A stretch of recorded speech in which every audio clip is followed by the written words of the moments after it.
자, 이제 두 번째 이야기입니다. 생활 속 창조 얘기. 첫 번째보다 더 쉽습니다. 첫 번째도 별로 어렵지는 않았을 것 같은데, 어, 창조학 세미나가 이렇게도 쉬울 수 있구나를 느껴보시기 바랍니다. 자, 오로라죠, 오로라. 오로라를 직접 봐야 되는데, 아직 기회가 없어서. 예, 그래서 제가 교회에 창조학 세미나 할 때마다 이 영상을 보여주면서 다음번 비전 트립은 오로라 보러 가시죠. 뭐 이런 얘기들을 하는데, 뭐 쉽지는 않습니다. 그냥 일단 영상으로만 좀 보도록 할게요. 오로라.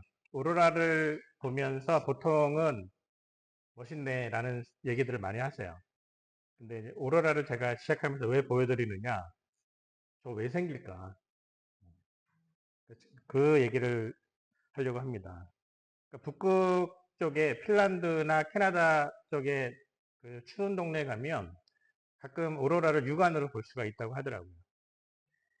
제 연구실 학생이 핀란드에서 교환학생을 했는데, 제가 이제 얼마 전에 귀국을 했거든요. 그래서, 야, 오로라 봤니? 그랬더니, 오로라를 어설프게 봤대요. 굉장히 거기 얘기로는 운이 좋아야 오로라를 본대요. 근데 핸드폰으로 사진을 찍었더니, 핸드폰 영상에서는 육안으로 보는 것보다 훨씬 더 선명하게 오로라가 찍혔다고 하더라고요. 어쨌든 오로라는 굉장히 신기한 현상이긴 합니다. 근데 아까 제가 지구, 태양, 달 얘기하면서 태양풍 얘기를 드렸잖아요.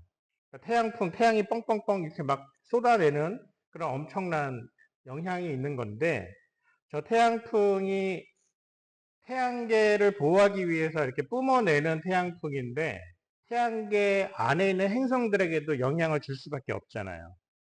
그래서 저 태양풍이 태양계의 수성, 금성, 화성, 뭐 이런 것들 통해서 지구에게도 저 태양풍이 이렇게 쏟아져 내립니다. 그 태양계 바깥을 뿜어낼 때 당연히 안에 있는 지구를 향해서도 이제 태양풍이 이제 떨어질 텐데, 저 태양풍이 태양계 전체를 보호하기 위해서 굉장히 위력이 센데 지구에게도 그러면 당연히 영향이 있겠죠. 그러니까 지구가 저 태양풍을 그대로 맞아버리면 지구도 위험할 수 있는데, 아까 말씀드린 것처럼 지구는 대기가 보호하고 있잖아요. 근데 그것만으로는 안 됩니다.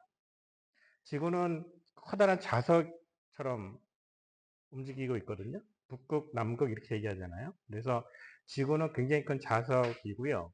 그 자석이기 때문에 자기장이라는 게 형성이 됩니다. 그래서 태양풍이 이렇게 쏟아져 올 때 지구만 특별해요. 굉장히 센 자기장을 가지고 있어서 그 자기장으로 방패를 만들어서 태양풍이 들어올 때 그걸 다 튕겨냅니다. 그러니까 지구만 이래요. 태양계 행성 중에 지구만 이렇습니다. 다른 행성들은 자기장이 없거나 굉장히 약한데 지구는 굉장히 강한 자기장을 가지고 있어서 저거를 뿜어내기 때문에 저게 튕겨져 나가가지고 보호되고 있다는 거를 확인해 주는 게 바로 오로라예요. 그러니까 그 태양풍이 튕겨져 나가가지고 오는 그런 입자들이 북극과 남극의 대기상의 공기들과 마찰하면서, 그래서 거기서 총천연색의 컬러를 내고 있는 게 오로라거든요. 그러니까 오로라를 우리가 딱 보는 순간에 무슨 생각을 들면 되냐면, 지구 자기장 방패 정상 가동 중. 예, 그러니까 오로라가 보인다라는 거는 자기장 방패 잘 동작하고 있구나. 그러니까 지구를 저렇게까지 보호하시는 능력자. 왜 그러죠? 지구가 뭔데 저렇게 보호해야 되죠? 네, 내가 있으니까. 이게 하나님의 창조의 섭리와 하나님의 은혜가 연결되는 지점입니다. 오로라를 보면서도. 그래서 사실은 우리가 오로라뿐만이 아니라 자연의 모든 현상들, 말씀 한번 같이 읽어볼까요? 하늘이 하나님의 영광을 선포하고 궁창이 그의 손으로 하신 일을 나타내는도다. 자, 하늘이 궁창이 하나님의 하시는 일을 나타내고 하나님의 영광을 선포한대요. 오늘 비가 좀 내려가지고 굉장히 하늘이 맑아요. 하나님의 영광이 보이십니까? 솔직히 잘 안 보입니다. 우리가 뭐 어디 뭐 굉장히 좋은 경치를 보러 가야 뭐 그랜드 캐년 정도 가야 이제 하나님의 뭐 창조주 하나님에 대한 찬성이 조금 나오지, 그냥 뭐 뒷산에 올라가거나 그러면 평상시에 그렇게 많이 못 느끼잖아요. 근데 성경에는 분명히 하늘이 공창이 하나님의 영광을, 하나님이 하신 일을 나타내고 있다라고 얘기를 하거든요. 그러면은 저 말씀이 좀 과장된 걸까요? 그렇게까지는 잘 안 보이는데 그냥 보인다라고 하니까 일단 믿자라는 수준일까요? 아닐 거라고요. 하나님의 말씀인데. 그러면은 뭐가 나타나고 보인다는 얘기인데, 자, 저 말씀이 과장이 아니라면 결국은 뭐가 문제냐면 우리의 눈이 문제라는 거죠. 보여주고 계시는데 우리가 못 보고 있는 거죠. 안 보여주시는 게 아니라 보여주시는데 우리가 못 본다. 아이들 말로 눈이 삐었다. 뭐 이런 얘기를 하는 거죠. 그러니까 눈이 망가진 겁니다. 보고 듣는 것을 통해서 하나님의 창조를 우리는 마음껏 느끼고 찬양해야 되는데도 불구하고 잘 못하고 있는 게 아닐까라는 생각을 가지고 이제부터 찾아보려고 합니다. 생활 속 창조의 증거. 자, 찾아보시죠. 제가 오늘 6개의 단어를 얘기를 해드릴 겁니다. 첫 번째 단어 옷입니다. 옷. 자, 한번 보세요. 쟤네들 옷을 입고 있거든요. 자, 쟤네들이 옷을 입고 있는 게 누구를 위해서일까요? 네, 저 주인을 위해서. 쟤들이 옷을 입고 싶어 했을까요? 네.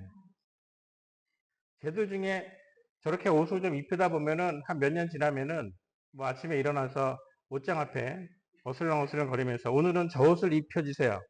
우리 아이들 그 유치원 보낼 때 좋아하는 옷 안 입히면 안 가겠다고 뒤로 누워가지고 막 난리 나는 애들 있잖아요.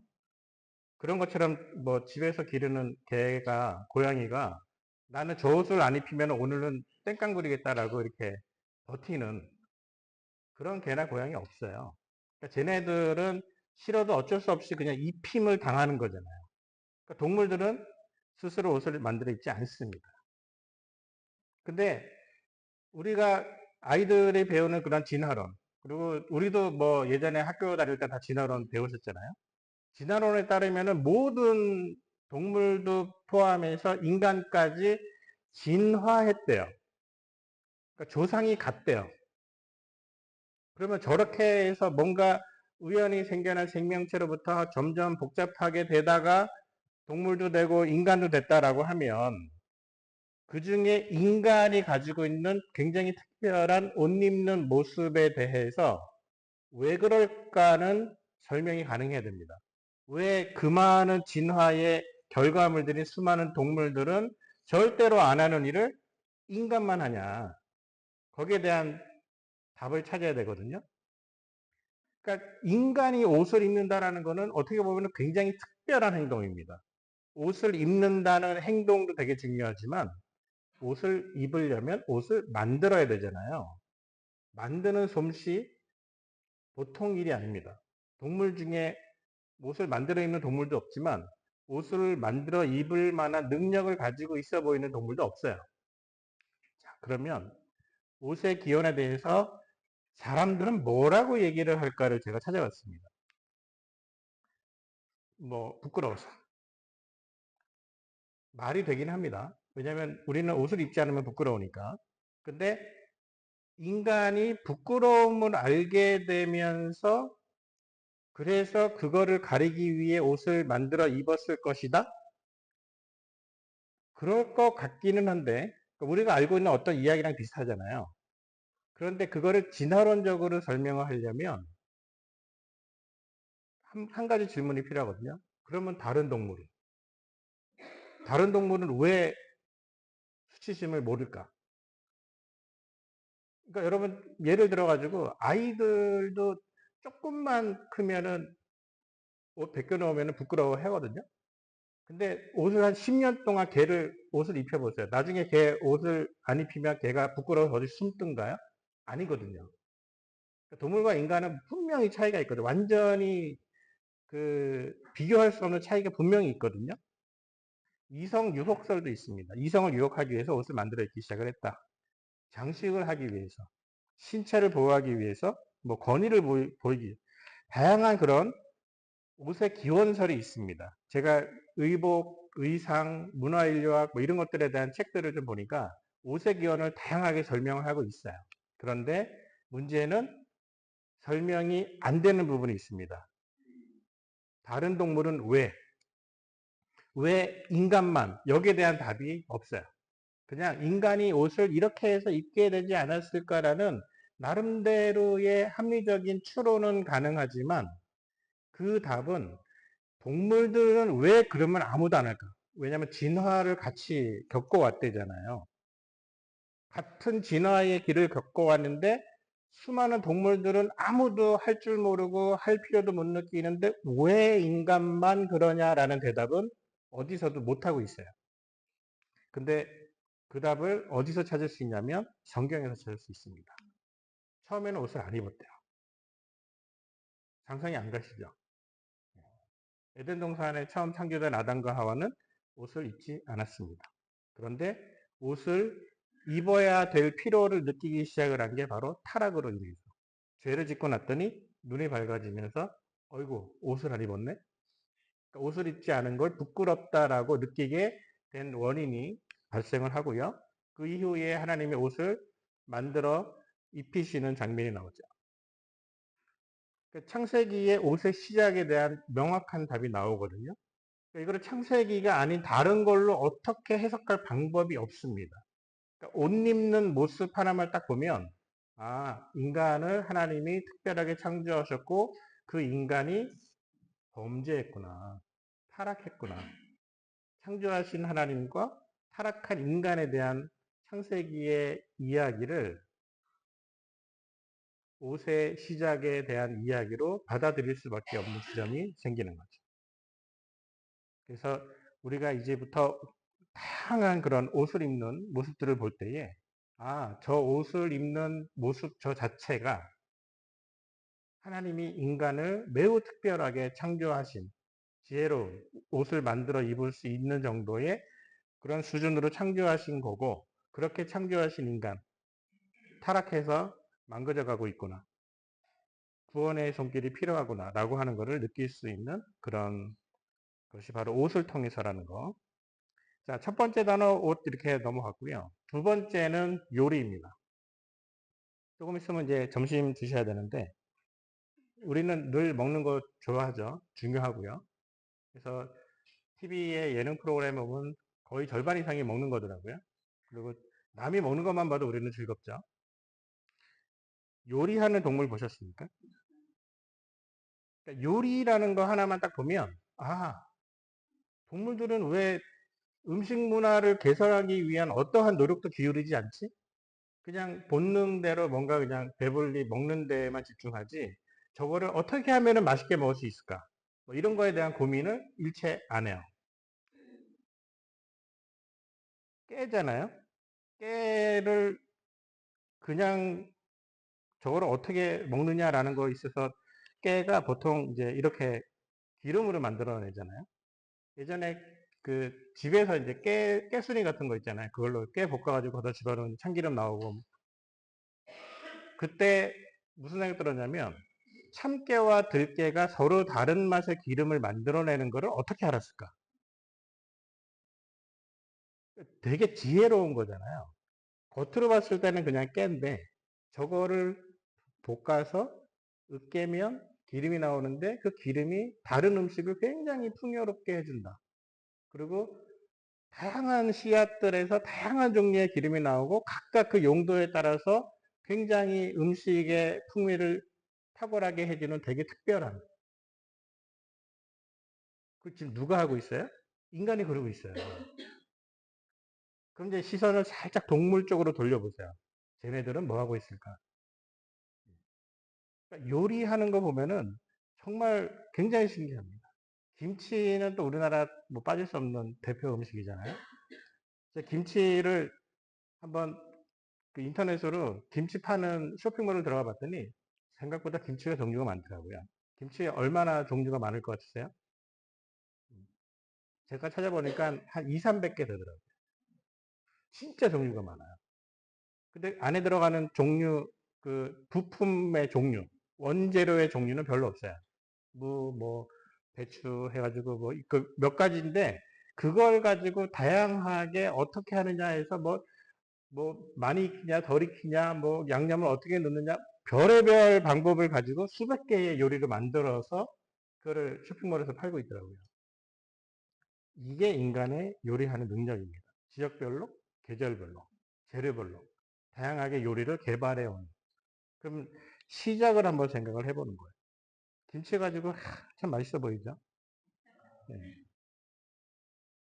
그러니까 요리를 하는 인간의 모습을 우리가 곰곰이 따져보면, 저건 보통 일이 아니라는 거예요. 동물들이 전혀 따라갈 수 없는. 자, 지금 저거는 이제 치즈, 버터, 이런 발효 음식을 볼 수가 있는데요. 음식을 발효시켜 먹는다. 발효라는 거를 조금 다르게 얘기하면 썩혀서 먹는 느낌이잖아요. 좀 삭힌다, 이게 조금 더 맞는 말인지 모르겠는데. 근데 생각보다 발효 음식은 나라별로 굉장히 다양하게 많고요. 어떻게 보면 세계 거의 모든 민족들이 발효 음식을 만들어 먹고 있습니다. 근데요, 저 발효 음식을 성경에서 찾아볼 수가 있었습니다. 성경에 보니까 출애굽할 때 무교병이라는 게 누룩이라는 게 나오잖아요. 그러니까 누룩이 그 빵을 발효시켜서 이렇게 부풀게 하는 거잖아요.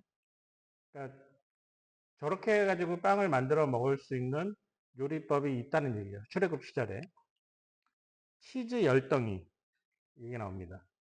이게 다윗이 이세가 다윗에게 신부름 보내면서 가가지고 치즈 갖다 주고 답장 받아와 이런 거거든요. 다윗과 요나단의 그 전쟁 이야기에 보면은 꿀과 버터와 양과 치즈, 버터 치즈 얘기가 나옵니다. 성경에도 벌써 3000년 전 버터 치즈 얘기.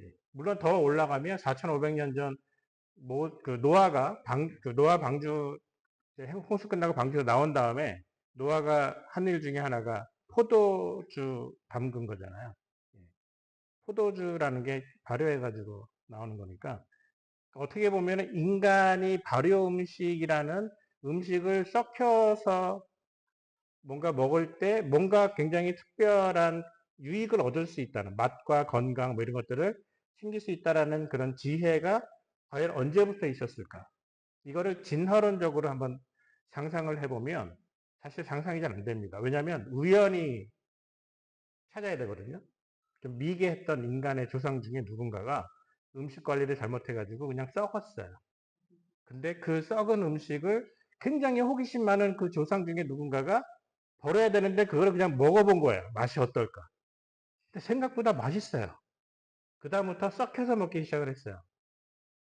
근데 잘못 썩혀가지고 배탈 난 적도 있었고 이러면서 수많은 시행착오를 하다 보니까는 몇천 년 지나서 결국은 발효 음식이 완성이 됐다? 이게 진화론적인 발효 음식의 설명이 이렇게밖에 안 나오는 거죠. 근데 성경적으로 창조론적으로 보면 어떻습니까? 처음부터 얘는 발효시켜서 먹으면 굉장히 맛있지 않을까라고 하는 통찰을 가지고 있던 지혜로운 인간. 자, 이게 차이가 나는 겁니다. 분자요리라는 거 들어보셨어요? 분자요리? 분자요리 한 10여 년부터 굉장히 인기인데요. 음식의 그 식감과 그다음에 향과 색깔을 만들어내기 위해서 그 화학적인 성질을 활용을 해가지고 요리를 만들어내는 굉장히 재밌는 그런 겁니다. 그래가지고 저걸 다 화학적인 조합을 통해 가지고 저걸 만들어내거든요. 분자 요리 한번 유튜브로 검색하시면 굉장히 재밌는 이야기들이 많이 나옵니다. 그 중에 영상 하나를 가져온 거고요. 요리하는데도 뭔가 과학적인 원리를 적용을 해가지고 요리할 줄 아는 인간. 그래서 요리한다라는 음식을 먹는다 굉장히 중요한 일이고요. 그래서 예수님 가르쳐 주신 기도에 우리에게 일용할 양식을 주옵시고 나오잖아요. 먹는 양식뿐만이 아니라 이 맛있는 양식을 먹으면서 우리는 하나 더 추구해야 될 양식이 있잖아요. 영의 양식도 추구를 해야 되고. 그러니까 먹는다라는 그 생각이 동물과 인간에게는 완전히 차이가 다른 겁니다. 한 가지 얘기를 좀 더 해보려고 해요. 요리를 하려면 반드시 불이 필요하잖아요. 여러분, 아마 이런 얘기 들어보셨을 거예요. 인간이 불을 발견하게 되는 그런 스토리. 옛날에 석기시대, 전사시대, 진화되기 이전에 미개한 인간이 불을 발견해서 그거를 요리에 적용할 수 있게 되는 순간을 한번 상상을 해보자고요. 자, 이렇게 상상해 볼게요. 산에 불이 났어요. 번개가 치고 막 그래가지고 산에 불이 났어요. 그러면 이제 원시 시대에 진화되기 전에 좀 미개한, 쉽게 얘기하면 좀 멍청한 그런 인류 조상이 산에 불이 난 다음에 그냥 호기심에 그냥 올라가 본 거예요. 어딘가에서 이제 막 다 동물들이 막 불에 타가지고 이렇게 탔겠죠. 근데 어딘가에서 조금 향기로운 냄새가 나는 거죠. 그러니까 완전히 새까맣게 탄 게 아니라 미디엄 웰던으로 적당히 탄 산돼지가 이제 있는 거죠. 그러니까 호기심 많은 그 인간이 가가지고 평소에 먹던 날고기와는 다른 뭔가 적절히 그슬린 그런 고기를 발견해서 그거를 또 이제 가지고 있던 그 돌칼로 해가지고 먹어봤더니 굉장히 맛있는 거죠. 미디엄 웰던 스테이크를 먹은 셈이죠. 그때 인간의 조상, 우리 조상은 이제 뭐 했겠습니까? 자기 가족들과 후손들에게 알려주기 시작합니다. 산에 불이 나면 맛있는 게 있다. 대대로 이제 산에 불이 나면 우르르 몰려가지고 맛있는 고기를 찾아서 그렇게 해서 세월이 지나다 보면은 저거를 산에 불 날 때까지 기다리기에는 조금 답답하지 않을까. 그래가지고 불을 낼 수 있는 방법을 어떻게든 노력을 해보려고 시도했겠죠. 수많은 시행착오 끝에 불을 내서 이제부터는 동물을 사냥해서 태워서 먹는 방법을 어떻게든 해보려고 시도하면서 야 너무 태웠다 배탈 났어 다음에 좀 덜 태워 야 너무 덜 익었다 뭐 이러면서 이제 뭔가 수많은 시행착오를 겪다가 보니까 불을 다루는 방법을 좀 터득을 하고 뭐 이러면서 지금 막 수천 년이 흘러가고 있는 겁니다. 그러다가 이제 뭐가 필요하냐면 맨날 태워서 먹다 보니까는 그 포기하시죠? 빗살무늬 토기 이런 거 들어보셨잖아요. 그릇을 만들어서 거기다가 물을 담아서 끓여서 삶으면 또 다른 맛이 난다. 삶고 끓이고 지지고 볶고 거기다가 뭐 기름도 이제 조금 알게 되고 그러면 이게 요리와 불을 가지고 엄청나게 오랜 시간 동안에 엄청난 시행착오를 겪어가면서 하나둘씩 요리법이 만들어졌을 거다라고 생각할 수밖에 없어요. 왜냐하면 인간이 진화되기 이전에는 미개했을 거니까. 근데 반대로 창조론적으로 생각을 해볼게요. 음식을 만들어서 요리하는 그 능력이 애초에 창조된 인간이 매우 지혜로워서 그 지혜로운 인간이 창조되었을 때부터 얼마든지 해낼 수 있는, 물론 이제 홍수 이전에 하나님께서는 채식을 하라고 하셨잖아요. 육식을 금하셨기 때문에 육식에 대한 요리법은 홍수 이후라고 생각을 하는 게 맞겠지만 어쨌든 지혜로웠기 때문에 음식을 맛있게 요리해 먹을 수 있는 능력은 처음부터 있었다. 창조론적인 요리하는 인간의 설명과 진화론적인 요리하는 인간에 대한 설명이 어느 쪽이 훨씬 더 그럴듯해 보이냐라는 것을 생각해 볼 수 있다는 거죠. 그러니까 음식을 요리할 줄 아는 인간의 모습 자체가 하나님이 특별하게 창조하신 인간의 모습이다라고 생각해 볼 수 있다는 겁니다. 그래서 인간은 창조되었을 때부터 지혜로웠다. 태초부터 불을 사용할 수 있었고, 특별히 시행착오, 뭐, 번개쳐서 불나는 거 신경 쓸 필요 없는 거죠. 음식 문화를 만들고 내려왔고, 그 자체가 동물과는 완전히 다른 수준이다라고 하는 겁니다. 그 말씀이 바로 하나님이 하나님의 형상대로 인간을 창조하셨기 때문이다라고 하는 거죠. 얼마나 지혜로웠을까? 아담이 처음으로 받은 숙제가 바로 이름 짓기거든요. 자, 에덴 동산에 아담이 있습니다. 동물들이 아담 앞에 딱 나와서 선을 보여요. 종류별로 동물들이 쭉 나올 때 아담이 보면서 이름 하나씩 져줍니다. 몇 마리쯤 져줬을까요? 그거를 이제 재미있게 창조과학 자격하는 어떤 분이 한번 대충 따져봤습니다. 종류들이 얼마나 될지 잘 모르지만 어쨌든 뭐 한 몇천 마리 정도는 짓지 않았을까. 그래서 시간을 따져봤습니다. 지나가면서 한 5초에 한 번씩 대충 몇천 마리 따져보니까 2시간 40분 정도 걸린다 그래요. 그러니까 오전에 6째 되는 날 오전에 하나님께서 육상의 동물들을 종류별로 만드시고 그다음에 낮에 점심때쯤에 아담을 창조하신 다음에 그 동물들을 쭉 선보이면서 이름을 짓게 하시고 이름 짓고 났더니 좀 피곤하잖아요. 이제 낮잠을 자고 있는 아담의 갈비뼈를 빼다가 하와를 만드시고 뭐 이런 스토리잖아요. 이름을 짓는다라는 거는 굉장한 통찰이 필요하잖아요. 근데 여러분 이거를 생각하셔야 됩니다. 이름 지을 때 하와 없었잖아요.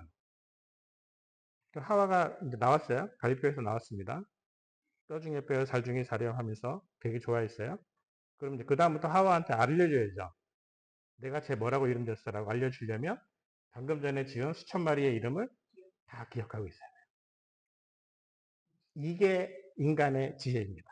아담의 지혜. 지금 우리는 안 되잖아요. 망가진 거예요.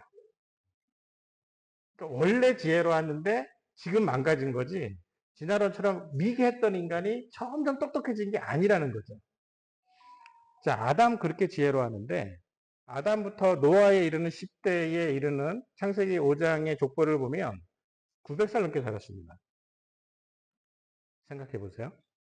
매우 지혜로운 아담처럼 지혜로운 인간이 900년 넘게 살면서 밑으로 아들, 손자, 증손자, 고손자 해가지고 보통 6대에서 7대 정도를 봐요. 100년 단위로 세대를 매긴다고 해도요. 900년이면 거의 8세대, 9세대는 흘러가잖아요. 그 지혜로운 사람이 대를 이어서 자기의 지혜를 6, 7대를 직접 전수하는 시대가 홍수 이전의 시대입니다. 그럼 홍수 이전에 인간들이 누렸을 만한 지혜와 문명의 수준을 우리가 상상을 해보세요. 엄청난 지혜입니다. 우리 다 이거 잊어버린 거예요.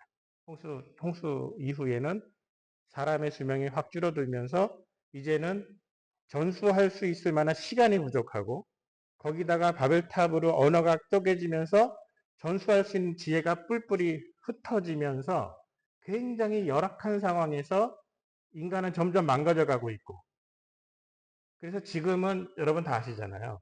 핸드폰 없이는 집 전화번호도 못 외웁니다. 이제는. 노래방 기계 없으면 노래 가사를 못 외워요. 이게 안 돼요. 내비게이션 없으면 지도를 못 봅니다.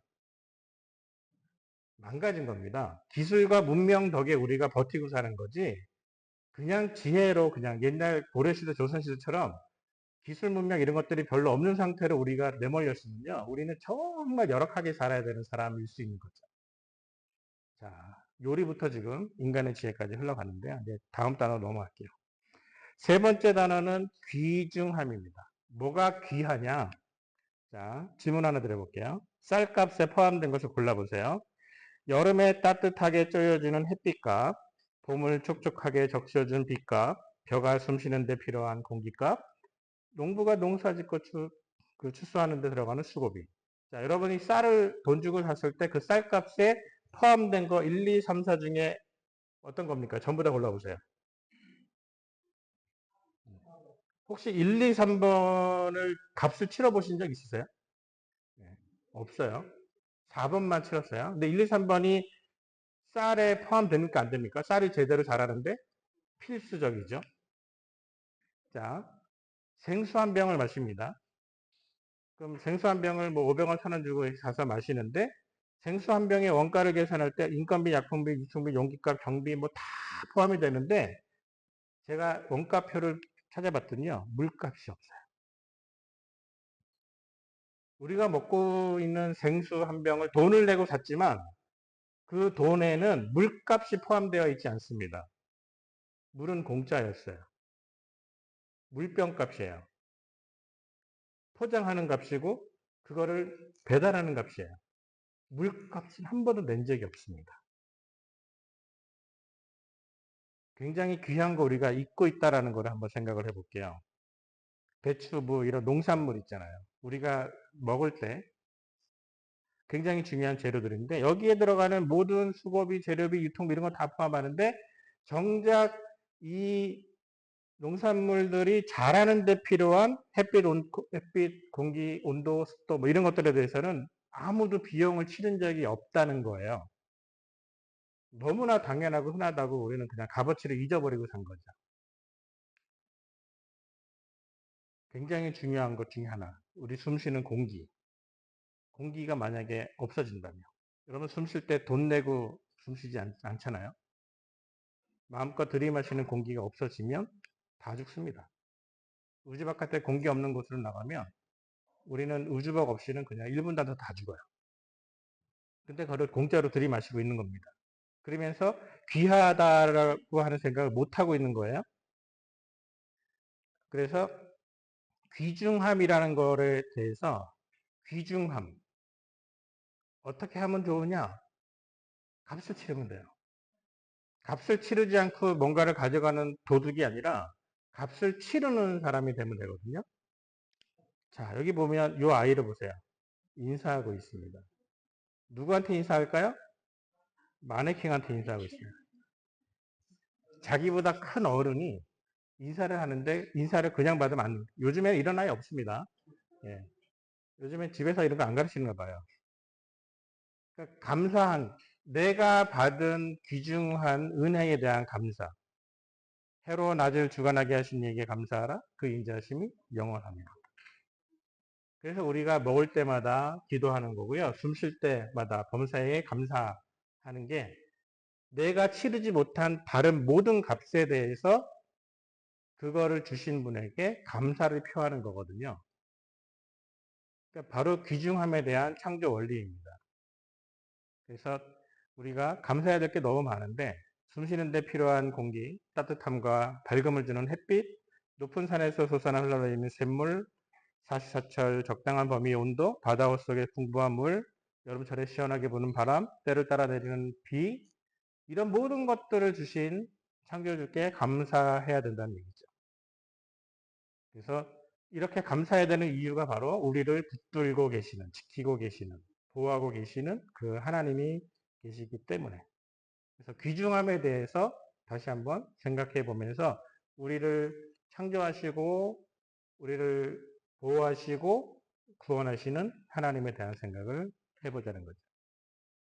자, 네 번째 단어입니다. 선물이에요.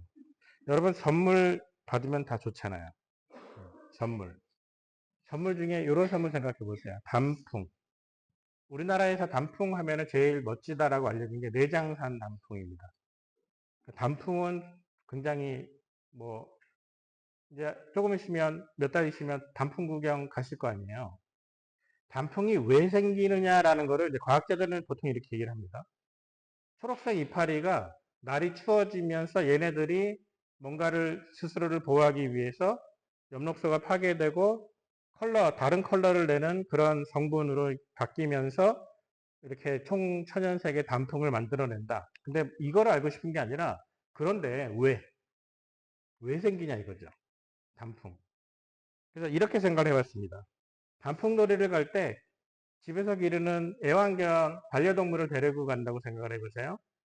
반려동물이 같이 단풍을 구경하면서 야, 내가 그래도 다른 집 개보다는 훨씬 좋은 주인을 만나가지고 단풍 구경을 하게 됐구나. 같이 단풍을 보면서 뭔가 사색에 잠기는 그런 개를 상상해 보세요. 없죠. 단풍 시즌이 되면은 산속에 사는 늑대가 갑자기 우수에 잠겨서 야, 그래도 올해 내가 단풍을 보네. 그런 늑대 없어요. 단풍이 아름답죠? 자, 그 아름다운 단풍 중에 바로 여기 연세대학교, 여기 미래 캠퍼스의 단풍입니다. 어떤 분이 드론으로 촬영을 해가지고 인터넷에 올려놓은 건데 너무 이쁘죠? 아까 차 타고 오셨는데 몇 달 후에 이 매직 캠퍼스의 모습이 이제 이 모습일 거예요. 단풍 굉장히 멋있잖아요. 아름답잖아요. 근데 이렇게 생각을 해보세요. 저거 아름답다고 느끼는 동물 있어요? 없어요? 없어요. 단풍이 아름답다고 느끼는 존재는 누구예요? 사람밖에 없어요. 그럼 단풍이 왜 생길까요? 사람한테 보여주려고. 논리가 그렇게 연결될 수 있잖아요. 그냥 단풍이 우연히 생겼는데 하필이면 사람이 보니까 되게 이뻐. 이상하잖아요. 논리가 안 맞는데 애초에 야 단풍 되게 이쁘잖아 라고 보여주려고 생겼다 그러면은 말이 좀 될 것 같아요. 저는 이렇게 해석을 합니다.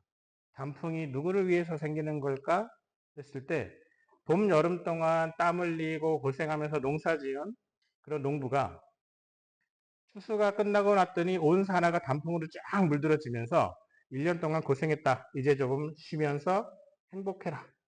라고 하는 창조주 하나님의 선물이 아니겠느냐. 라고 제가 혼자서 해석을 해봤습니다.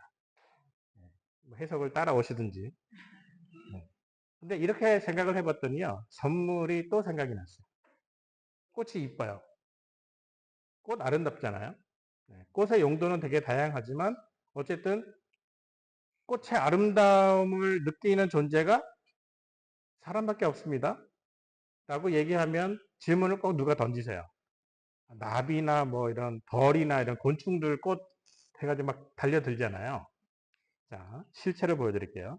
사람한테 보이는 꽃과 곤충에게 보이는 꽃은 달라요. 곤충들은 색깔을 구분하지 않고 뭐만 보냐면 가운데 꿀이 모여 있는 곳을 넥타라고 부르는 그 가운데 꿀이 모여 있는 부분이 진하게 보이고 나머지는 흐리게 보이기 때문에 그거를 향해 달려드는 겁니다.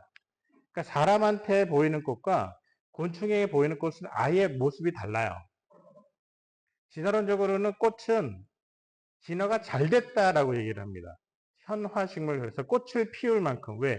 꽃을 피워서 곤충을 유인해가지고 번식을 도와줄 수 있게끔 잘 진화됐다. 근데 그 말이 맞다면 꽃이 이뻐야 될 필요는 없어요. 그냥 꿀을 갖고 있으면 되는 거예요. 곤충들은 꿀을 보고 달려드는 거니까. 꽃이 이쁘면은 어떻게 될까요? 사람한테 뽑혀요. 그러니까 꽃이 만약에 번식을 위해서 진화되었다면 아름다운 거는 별로 도움이 안 됩니다. 꽃에게. 곤충을 유인하기 위해서 꽃이 만들어진 거라면 아름다울 필요가 전혀 없는데 꽃이 너무 아름다워요. 꽃이 아름다운 이유는 누구 때문이다? 사람 때문이다. 그러면서 말씀을 보면요. 말씀 속에 이런 말씀 나옵니다. 내가 너희에게 말하노니 솔로몬의 모든 영광으로도 입은 것이 이 꽃 하나만 갖지 못해. 너희가 아무리 이쁘고 멋있는 것을 만들어낸다고 하더라도 내가 만든 꽃, 사람에게 아름답게 보여주고 사람을 기쁘게 해주기 위해서 만든 이 꽃보다 니네가 더 멋지고 아름다운 거 만들지 못할걸? 까불지 마. 겸손해. 라고 하는 하나님의 선물이면서 하나님의 충고가 아닐까. 이런 생각이 듭니다. 자, 꽃도 하나님의 선물이었습니다. 한 가지가 더 있더라고요. 과일. 과일을 맺는 열매는요, 또 진화가 잘 됐대요. 왜냐면, 이런 거 생각하잖아요. 사과나무에서 사과가 떨어지면 사과나무에 비료가 돼. 썩어서 비료가 되죠. 그 번식을 도와준단 말이죠. 그러니까 열매를 맺는 나무가 번식이 잘 되기 위해서 열매를 맺는 걸로 진화되었다. 이게 이제 진화론의 논리거든요. 그러면 떨어져서 썩는 게 필요했다면 굳이 맛있을 필요는 없어요. 왜냐면 양분만 있으면 되지 굳이 맛있을 필요는 없는데 과일은 너무 맛있어요. 그리고 그 과일이 맛있다고 느끼는 존재는 사람밖에 없어요. 동물들 맛있는 과일이라고 집에서 기르는 반려동물 줘보세요. 지가 배고파서 먹는 어떤 특별한 거 말고는요, 다른 거는 손도 안 됩니다. 입도 안 됩니다. 그러니까 과일이 맛있는 거는 인간을 위해서다라고 할 수밖에 없는 상황이거든요. 저게 왜 맛있을까? 주신 분이 일부러 맛있게 만들어서 주셨다. 근데 성경에 보니까 나오더라고요. 창조하실 때 온 지면에 씨 맺는 모든 채소와 씨 가진 열매 맺는 모든 나무를 너희에게 주노니 너희의 먹을 거리가 되리라. 먹으라고 주셨어요. 하나님이 우리를 사랑하세요. 사랑하는 우리에게 먹으라고 주셨어요. 당연히 맛있습니다. 사랑하는 분이 먹으라고 줬는데 맛없을 리가 없잖아요. 그래서 맛있는 겁니다. 아하, 과일도 선물이었군. 창조주 하나님의 굉장히 놀라운 선물. 이렇게 맛있게 만들어주시는 하나님의 손길을 우리가 느낄 수가 있겠습니다. 그래서 여러분들 이제 맛있는 음식 먹으시고 과일 드시고 뭐 하여튼 꽃 보시고 나중에 단풍놀이 보시며 그럴 때마다 창조주 하나님을 떠올리시면 됩니다. 그러면서 우리는 그 맛있는 열매를 우리의 삶으로 하나님께 올려드릴 수 있는 의의 열매를 맺어가는 생활이 되도록 또 노력해야 되는 게 바로 우리의 본분이라는 거죠. 자, 다섯 번째 단어는 질서입니다. 이 줄 딱 맞춰가지고 줄 세우는 거 되게 중요하잖아요. 그래서 우리 아이들 초등학교 들어가면 앞으로 나란히 배우잖아요. 줄 서는 거. 질서라는 거는 줄 서는 것, 뭔가 순서를 지키는 거 이런 거 다 질서인데요. 자, 질서를 지금 만들고 있습니다. 저 사람이 자기의 사무실에 있는 저 어지러진 저 책상들을 질서를 부여하고 있어요. 질서를 만들어 내려면 뭐가 필요할까? 자, 일단 목적이 필요합니다. 아, 사무실 좀 정리를 해야 되겠다. 왜? 뭐 손님도 오시고 뭐 일하는데 뭐 효율이 필요하고 뭔가 목적을 세웠겠죠? 두 번째, 설계를 해야 됩니다. 어떻게 치울까? 얘는 어디에 놓고, 얘는 어디에 놓고, 얘는 버리고, 얘는 안 버리고, 뭐 뭔가 설계를 해야 되잖아요. 그 다음에 세 번째, 노력이 필요합니다. 목적과 설계에 부합하는 노력이 들어가야 돼요. 에너지를 쏟아야 됩니다. 힘들게 지금 정리하고 있잖아요. 저렇게 해야 사무실이 정리가 돼서 질서가 생겨요. 자, 기억해 두십시오. 질서에는 목적과 설계와 노력이 필요하다.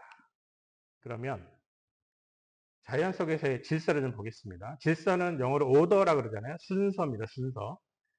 우리는 사계절의 변화를 알아요. 봄, 여름, 가을, 겨울. 다시 또 봄, 여름, 가을, 겨울. 순서가 있습니다. 순서가 지켜지고 있어요. 저게 대단한 능력이 필요한 순서일지는 잘 모르겠지만 어쨌든 순서가 지켜지고 있어요. 질서가 지금 가동되고 있어요. 질서에 뭐가 필요하다고요? 목적과 설계와 노력이 필요해요. 그러면 봄, 여름, 가을, 겨울이 지켜지고 있는데 누군가의 목적과 설계와 노력이 들어가고 있다는 얘기죠.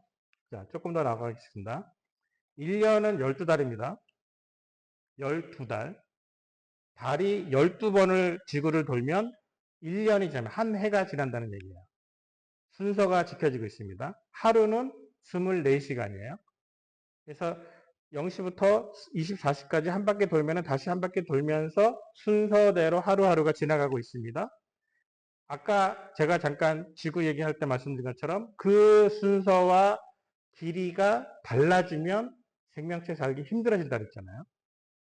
지켜지고 있다는 거죠. 하루 24시간, 1년 12달 하나하나 지켜지고 있는 질서가 있다는 거죠.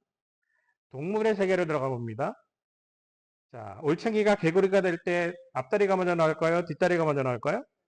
네, 뒷다리 먼저 나오죠. 순서가 있습니다. 알에서 태어난 올챙이가 자라면서 뒷다리 나오고 앞다리 나오고 꼬리가 줄어들어요. 그러면서 꼬리가 없어지면서 개구리가 돼요. 다시 그 알이 나오면 또 이 순서를 반복을 합니다. 저 질서가 지켜지고 있다라는 것 자체가 누군가가 목적하고 설계하고 노력하고 있다는 얘기죠. 그런데 다른 동네 볼게요. 나비예요. 나비에 이제 애벌레가 저렇게 번데기 안에서 고치가 돼가지고 저 안에서 이제 깨서 나오는 그런 장면인데요. 저 장면이 유충으로부터 출발해가지고 나비가 될 때까지의 그 순간순간에 변하는, 모습이 변하는 과정이 순서가 매번 지켜지고 있습니다. 그리고 저 순서 중에 굉장히 중요한 순서가 저 고치를 찢고 나와야 돼요. 저렇게 나와야 되는데 저거 나올 때 굉장히 힘들게 나와요. 저거 벌려주면 안 됩니다. 그럼 저 나비는 못 날아요. 저거를 자기 힘으로 바짝 힘을 주면서 벌려서 찢어서 나와야 그때 온 날개 끝으로 체액들이 쭉쭉 뻗어나가면서 날아갈 수 있는 원동력이 되는 거거든요. 질서가 지켜지고 있다는 거죠. 순서가 지켜지고 있는 겁니다. 그런데 굉장히 재미있는 질서 중에 하나가 물가에 사는 동물들입니다. 자, 개구리와 저 물고기, 붕어, 뭐 송사리라고 부를게요, 그냥. 송사리와 개구리가 같은 동네에 살고 있습니다. 얘네들은 물가에서 같이 이웃사촌이에요. 쟤네들은 번식을 할 때 체외 수정합니다. 즉, 몸 바깥으로 정자와 난자를 쏟아내며 걔네들이 합쳐져서 수정란이 되고 거기서 알이 이제 올챙이가 나오거나 아니면 송사리 새끼가 나오는 거예요. 체외 수정을 하는 동물들이 같이 살고 있어요. 개구리 정자와 송사리 난자가 같은 곳에서 만날 수 있을 가능성이 있을까요, 없을까요? 있어요. 같은 동네 사니까. 개구리하고 송사리 간에 서로 협정을 맺어가지고 우리는 정자 난자 이쪽에다 뿌려놓을 테니까 니네는 저쪽에 뿌려. 서로 뭐 협상을 맺거나 그러지는 못하잖아요. 그냥 어딘가에다 뿌려놨는데 하필이면 거기에다가 송사리가 난자를 뿌리고 개구리 정자를 뿌릴 수 있는 거거든요. 그런데 그렇게 해가지고 만약에 개구리 정자와 송사리 난자가 합쳐져서 그 안에서 수정란이 생겨서 그 안에서 뭐가가 나온다. 그럼 걔 뭐라고 불러야 되죠? 예. 송구리, 개사리 뭐 이렇게 불러야 되나요? 근데 굉장히 신기한 게 절대로 그런 일이 일어나지 않는다는 겁니다. 서로 다른 종류의 체외 수정하는 동물들의 정자와 난자를 아무리 뒤섞어놔도 아무리 합쳐놔도 걔네들은 절대 수정란이 안 돼요. 그러니까 이런 거 생각하면 됩니다. 어릴 때 두 명이 같이 쓰던 책상. 요즘에 아이들은 상상을 못 해요. 2인 책상에 가운데 전 딱 거놓고 넘어오면 내 거 뭐 이런 거 하잖아요. 벽을 만들어 놓잖아요. 금을 딱 걸어놨는데 금을 넘어가면 문제가 생기는 개구리와 송사리 사이에 보이지 않는 벽이 있어요. 그래서 정자와 난자가 합쳐지지 않는 벽이 있습니다. 절대로 넘어설 수 없는 벽. 어릴 때 옆 친구의 책상은 넘어간 적이 있지만 이 동물들의 종류들 사이에 번식하는 벽은 절대로 깨지지 않습니다. 질서예요. 금거놓고 못 넘어가게 하는 벽을 세운 목적과 설계와 노력이 현재 가동되고 있다는 거죠. 콩 심은 데 콩나고 팥 심은 데 팥난다? 엄청난 창조 신앙의 고백입니다. 콩 심은 데서 팥 안 나와요. 그러니까 우리가 일상생활에서 볼 수 있는 수많은 그냥 사과 심은 데서 사과나무, 사과 열매 열리고 배나무에서 배 열리고 너무나 당연한 게 아니라 그것이 하나하나가 전부 다 하나님께서 만들어 놓으신 창조의 질서라는 거예요. 그 종류가 지켜지고 있는 현장을 우리는 매일같이 보면서 창조주 하나님을 떠올릴 수밖에 없다는 거죠. 근데 그게 우주의 어마어마한 질서, 조금 전에 우주 이야기 하면서 들어보셨잖아요. 그 질서들, 10의 120승분의 1의 미세한 조정이 지켜지고 있는 그 우주의 어마어마한 질서는 누가 목적하고, 누가 설계하고, 누가 노력해서 지키고 있느냐. 말씀에 이렇게 나옵니다. 하나님의 영광의 광채시여 본체의 형상이시라. 그의 능력의 말씀으로. 말씀으로 창조하신 분이 능력의 말씀으로 만물을 붙들고 계시다. 질서를 지키고 계시다. 예. 질서를 보시면 이제부터 창조주 하나님을 떠올리시기 바랍니다. 자, 오늘의 마지막 단어입니다. 설계도. 의자일까요? 책상일까요? 의자일까요? 가방일까요? 가방 같은데 예, 의자가 됩니다. 예. 뭔지는 몰라도 중요한 거는 저거 설계도 있을까요? 없을까요? 예. 설계도가 있으니까 저게 만들어졌겠죠. 설계도라는 거는 그 설계도를 가지고 만들어내는 제품의 수준을 가늠하게 합니다. 그러면 생명체, 모든 생명체의 설계도를 찾았어요. 20세기 분자생물학이라는 엄청난 과학 분야에서 모든 생명체 안에 들어있는 DNA가 바로 설계도다라는 것을 찾아냈어요. 그래서 생명 하나가 태어난다라고 했을 때 아빠의 정자와 엄마의 난자가 합쳐져서 수정란이라는 세포 하나가 만들어지고 이 세포로부터 계속 세포가 늘어나기 시작을 합니다. 그러면서 태아가 만들어지고 그 태아가 엄마 뱃속에서 한 280일 있다가 아이로 태어나요. 그 과정 하나하나가 설계도대로 진행이 됩니다. 그 설계도가 어디에 들어있다? 세포 안에 수정란 속에 있는 핵 속에 아빠의 설계도 절반, 엄마의 설계도 절반이 들어가 있는 거죠. 그런데 그 세포 하나의 복잡도는요, 우주 왕복선보다 복잡하다고 학자들이 얘기를 해요. 그러니까 생명공학자들이 보면 세포가 얼마나 복잡한지 가늠이 안 되는데 그 설계도 수준은 우주 왕복선 하나 만드는 것보다 훨씬 복잡하다. 근데 아이가 엄마 뱃속에서 280일 동안 있는 동안에 세포가 수정란 하나부터 출발해서 늘어나기 시작을 하는데 그 늘어나는 동안에 세포가 얼마나 많이 만들어지냐면 평균 1분에 15,000개씩 만들어져요. 그러니까 1분에 15,000개의 세포가 만들어지는 그런 공장이 엄마 뱃속의 태아에게서 가동하고 있는 거죠. 우주왕복선보다도 복잡하다는 세포가 1분에 15,000개씩 만들어져요. 자, 누가 공장을 세웠습니다. 우주선 만드는 공장인데 그 공장의 퀄리티가 1분에 15,000대의 우주선이 막 나와요. 조립해서 나와요. 그런 공장을 누군가가 만들었다. 그 공장을 설계한 설계자 대단한 능력자죠. 그런 능력자가 아직 없잖아요.